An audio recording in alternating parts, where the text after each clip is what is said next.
Assalamualaikum. Muna бүгін эл аралык Арашан тукумундагы майет багытында койлордун көргөзмөсү болуп атат. Гайд парк. Алатау айылындагы гайд парк дарегинде. Бул жер бизге шарттар түзүп берип, мына Кыргызстандын асыл тукум малы өсүшүнө чоң салым жасап атат. Мына көпчүлүк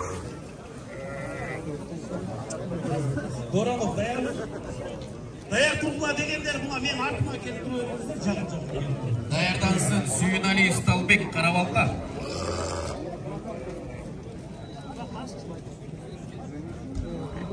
Dayarda 628 Kazakistan'dan kelген qurmoqlar Kazak memleket maçtayızlarını alıp koyuzlar dövün.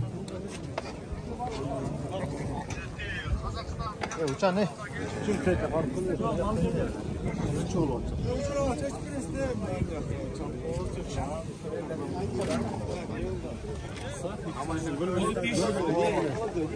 Hayvanatı rıжий.